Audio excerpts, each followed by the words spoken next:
अगर आप भी चाहते हैं मनीष म्यूजिक भोजपुरी के वीडियो सबसे पहले आप तक पहुंचे तो लाल बटन के दबाकर चैनल को सब्सक्राइब जरूर करें और साथ में बेल आइकन को दबाना न। Manish video present mobile number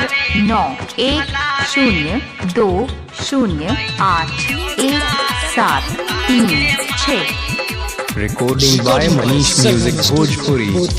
हम ता दूध लावे गईनियो कार गौआ गे माइयो, हम ता दूध लावे गईनियो कार गौआ गे माइयो। गल चूमल कई हमर चामा कौआ गे माइयो, गल चूमल कई हमर चामा कौआ गे माइयो।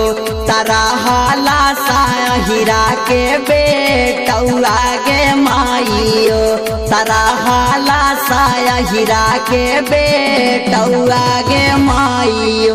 उत पीले राहे देसी वाला पौआ गे माइयो, उत पीले राहे देसी वाला पौआ गे माइयो।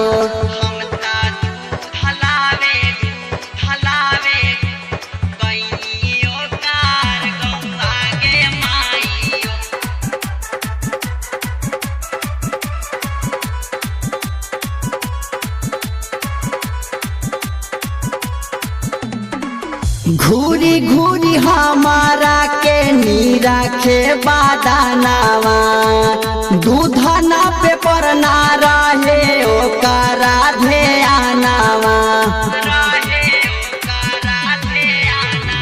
घूरी घूरी हमारा के नीरा खे बादानावा, दूधना पे पर ना रहे ओकरा ध्यानावा। हम पेन्हले रहनी लहंगा लाखा नौआ गे माइयो, हम पेन्हले रहनी लहंगा लाखा नौआ गे माइयो। गल चूमल कई हमर चामा कौआ गे माइयो, तारा हाला साया हीरा के बेटौआ गे माइयो।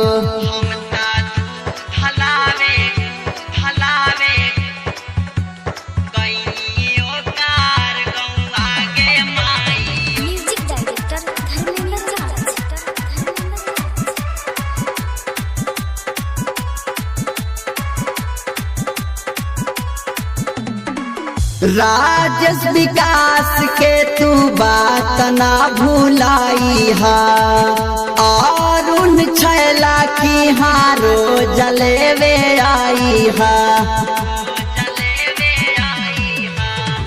राजेश विकास के तू बात ना भुलाई हा, सिंपू धर्मेंद्र की हारो जलेबे आई हा। तराई तरयानंद मरलास दौआ गे माइयो, तराई तरयानंद मरलास दौआ गे माइयो। गल चूमल कई हमर चामा कौआ गे माइयो, तारा हाला साया हीरा के बेटौआ गे माइयो।